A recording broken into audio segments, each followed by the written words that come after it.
Hi guys, spoilers ahead for the amazing Digital Circus, and I'll say right away that I do think this show is worth a watch, so if you haven't seen it and you're interested in checking it out, maybe click off. This is mostly just going to be my take on the show, not some analysis of the writing, because I haven't really come across my own opinion when I've been looking around. Although, to be fair, I didn't really try that hard. And while I have you here, don't forget to like and subscribe, and click that notification bell. Also, my last video apparently had a hype score or whatever the that means, so click hype and get hyped, I guess. Okay, back to the video. I'm kinda late to the party on this one, but recently I watched The Amazing Digital Circus! I wasn't aware of the backstory behind how this got made, or the internet sensation that it became. And now that I've seen that this show has received so much attention and analysis and praise and psych evaluations and lore crafting, I wanted to share my unbiased opinion of the show. So this was a weird experience, because I sat down and I watched the first 5 episodes of the show, and I hated it. It just felt like completely random Family Guy LOL so random humor mixed with overt therapy sessions. But it had gotten under my skin somehow and worked its way into my mind. I kept thinking about it. And even though I felt like I didn't really like it, there was something about it that I did. And so I came back to finish it off. And you know what? I'm kind of glad I did. Part of the problem with the show was that I really couldn't figure out to what degree I was supposed to be taking anything seriously. My God, can you take this seriously? Can you take anything seriously? Dude, you're a cartoon clown. The characters would end up in these extreme, dangerous situations, and then Jax would just do something completely sociopathic. No matter how life-threatening the situation was, this guy would act like a cartoon character. Whether we like it or not, all we are now is a bunch of cartoon characters. But within the setting of the show, these are real human beings who got trapped here. I'm supposed to empathize with their situation. I was an accountant for a supermarket chain. So then, assuming he's real and these characters are in danger, either this show has really inconsistent framing, or this guy's a literal psychopath. You know none of this is real, right? And he's kind of right. Was I supposed to take anything that was happening seriously? For the most part, they're not in danger. In this scene, Jax throws Ragatha out of a moving vehicle. Complete psychopath. But they're safe. We can't exactly die. It's like the whole thing here. So then, what's the issue? Why are they all so serious? But it still feels like I'm gonna die. But how true is this really? If everything felt completely real, I doubt they'd all still be so chummy if Ragatha being thrown into a deep fryer really felt like she was having all of her skin and nerve endings burned away for an extended period of time. So maybe they just feel some level of discomfort? It really is just cartoon logic.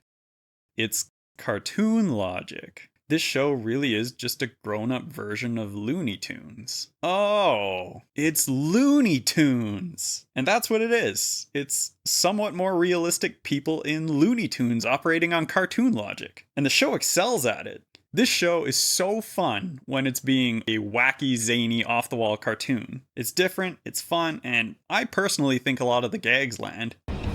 My arms aren't short enough to shift the gear. And I really started to enjoy when this show was in fun mode. But this was the biggest issue for me. It has 2 distinct modes. Fun mode Yeah, that's what I'm saying. and therapy mode. And the show switches constantly between them. Things will be moving along, our cast will get up to all kinds of zany hijinks, and then... You wanna talk about it? So, what's on your mind? Do you have anybody to talk to? If you ever need to talk to somebody or need help with anything, I'm here. You want to talk about it? Let's talk after the show. The show comes to a screeching halt, and everyone switches into therapy mode. Try too hard to get on their good side, and then I just about?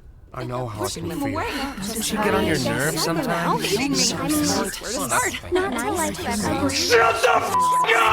ever. This might just be a matter of taste, it probably is, but I just find this ham-fisted and annoying. It's not that I don't want to bond with my characters, or that I don't want them to have fully realized personalities, but it all feels so, I don't know, put on, I guess. I grew up in a time where there was some stigma around going to therapy, and this was often reflected in the shows at the time. I'm not going in there, and I would never set foot in some voodoo man's sucker trap. Not for all the tea in China, nor for all the Chinese waitresses who bring the tea. But this really feels like a step too far in the other direction. It's this millennial trauma bonding, I am my disorder, please allow me to exposit every hidden anxiety that I have for you sort of writing. Do people talk like this? How are you supposed to like the part of yourself that just makes you worse than everyone else? Because it exists. It feels so unreal to me. That is, except for Jax. Initially, I just find Jax to be this irritating sociopath character. The one you're starting to see more frequently in shows like Has Been Hotel. But by the end, he and Pomni were the only two characters I even really liked. Pomni, because she's a cute dork and the closest thing that you have to an audience stand-in.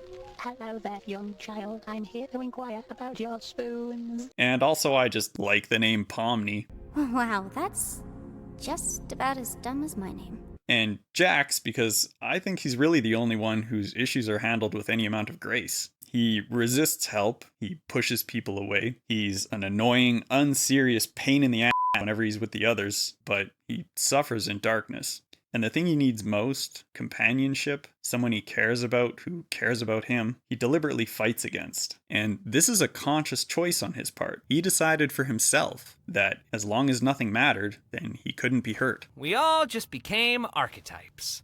I at least have the self-awareness to choose who I am. And he's very nearly successful at this. The other characters really dislike him. They don't want to be around him. And he's very nearly at the end where he finally breaks. And I think this would come as a complete shock to the rest of the cast. I didn't think you cared about what other people like. No, yeah, you're right. I don't. The only lifeline he has at this point is Pomni, who hasn't been around long enough, hasn't been shoved away enough, and hasn't been hurt enough by Jax to stop. And you are the one who hasn't figured that out yet. Jax treats the world like it's a big joke. Not because it doesn't matter, but because he needs it not to matter. His issues are woven into his character, and they constantly affect the way he behaves. Looking back at the pilot episode, his attitude seems so much darker in hindsight. Kaufmo, the clown who abstracted, was one of his only close friends. And even that, he smiled through, and he treated the whole situation like a joke. I've been looking for this. Thanks for keeping an eye on it, Coffee. I'm gonna head out. See ya. As for the rest of the characters, it's like the writers watched that Pickle Rick episode of Rick and Morty, when Rick, now a cyborg pickle, struts into the therapist's office and then they just frankly psychoanalyze each other. And they saw that and decided that's the pinnacle of storytelling. Everything is just full of the most on-the-nose metaphors. We are literally in hell right now. You have the body dysmorphic one with a bunch of mismatched parts, none of which feel right. And you have the fragile one who's depressed or bipolar, and she's made of ribbons and has a broken comedy mask. At one point, she wears a literal plastic happy mask. Oh. God. And King Chess Piece turns into a guru when it's dark. I don't know. So what else did I like about this show? The visuals are great. This is really where Glitch Productions shines, or Gooseworks, the creator. The show looks amazing. Not every shot looks aesthetically pleasing, but they all feel like deliberate choices. The show opens and you have this just ultra saturated assault on your eyes, and I think it really sells the kind of surreal kids playground circus vibe. But then you'll have moments like this, or when they're getting creative and they do something like this anime scene. You'll have these shots and characters that look completely god-awful right next to something like this. I know it's subjective, but they really knocked it out of the park with the art on this one. And the voice acting is also great. Pomni is voiced by Lizzie Freeman. Pomni the Evil! Which I only found out after the fact. The whole time I was watching, I was certain it was Tara Strong. Chainsaw Blaster. Michael Kovac did a good job as Jax. What the heck? Who did this? You! He was immediately recognizable from his other work. Talented celebrity you have right here. This guy was just annoying as all Digital hallucinations! But he played his part well, voiced by Alex Rokon, and I don't really care enough about the rest. They were fine. Except Gangle, really. This one, more than all the others, just felt like not a real person. I don't think that's the fault of the actress, I just think she wasn't given much with this character. Gangle is like a caricature of a person, which just feels like a missed opportunity. Unless she's supposed to be like 5 years old or something, there's just really no excuse for this whiny, hunched, squeaky portrayal of a depression episode. Anyway, this song is beautiful. I don't have the knowledge of music theory to explain what it's doing to convey the emotions that it does, but it's like this mix of booming celebration, like you hear at a grand ball. But it has this soft, nostalgic melancholy. And the melody is the same as this playful intro from the beginning. And it's great, I love it. And they reused it again in the next episode when they held the funeral.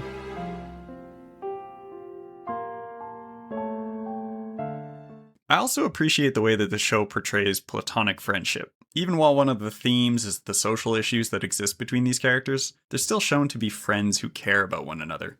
I just want to make sure you're doing all right. You know, we care about you. And that Jax's attempts to avoid any serious attachment is depicted as a serious concern. Maybe she just doesn't want to hang out with someone who's mean to her all the time. She likes when I'm mean to her, though. So I like that. I imagine this one's probably going to touch a lot of nerves if anyone bothers to watch this. With all the praise that was heaped on the show, I feel like I can't be the only person here though, right? I haven't really seen a lot of negative commentary, and I find that a little surprising. Maybe all the negativity has just been drowned out by all the praise at this point. Maybe people are reluctant to negatively criticize a show that's trying to deal with mental health in a positive way. I don't know. But you know, I started off really not liking this show, but I'm actually looking forward to the next episode, which by the time this video goes out, probably will have already aired. The show also has undercurrents of something bigger going on with the digital circus they're all trapped in.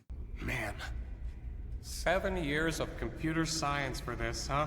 And apparently that's supple ground for theory crafting. Personally, my theory, based on just having watched it the one time and going through scenes to make this video, and also probably just forgetting or ignoring a lot of key details that would contradict this, is that these people are all dead, except maybe for Pomni, and this is a sort of digital afterlife. Their brains have been scanned, and they're just a digital representation of the people that they once were. Pomni found this place while she was exploring some abandoned area. I sometimes got bored of things, and I would seek out mild thrills like exploring abandoned buildings. And accidentally scanned her brain when she put on a headset at an old computer terminal.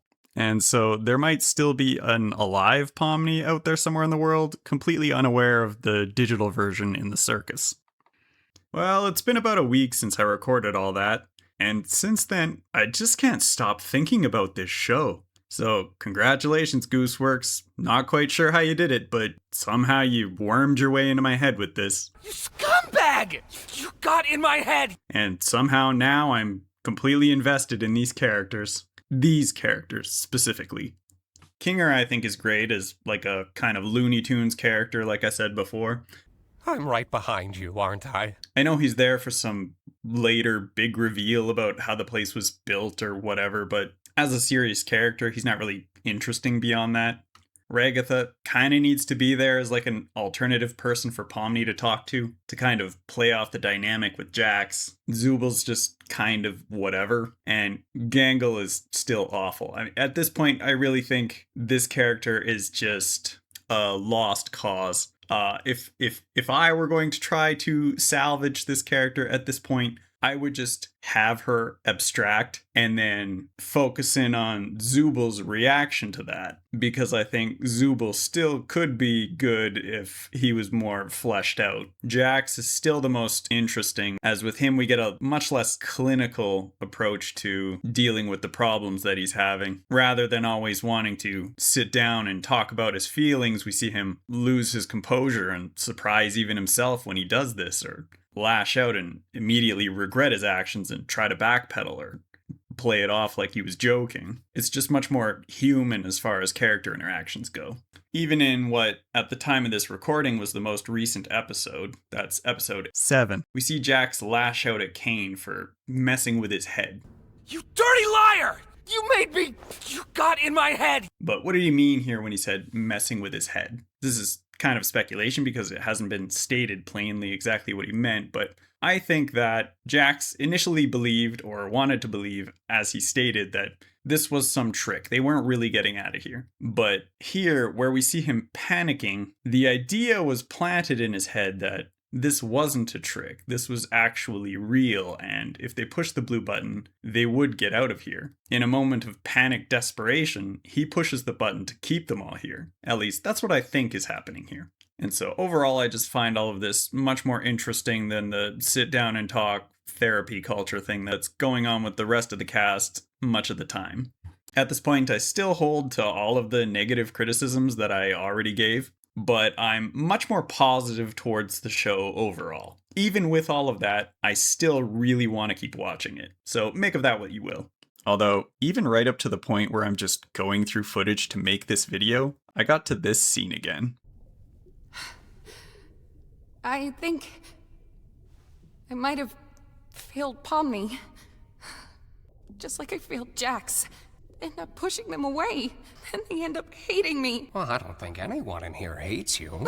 Jax does! I feel like every day we're drifting further apart. And yeah, it just hit different the second time. And I guess now I suddenly care a bit more about what happens to Regatha. At the time of making this, the show is only 7 episodes long, and it doesn't even really hit its stride until episode 6.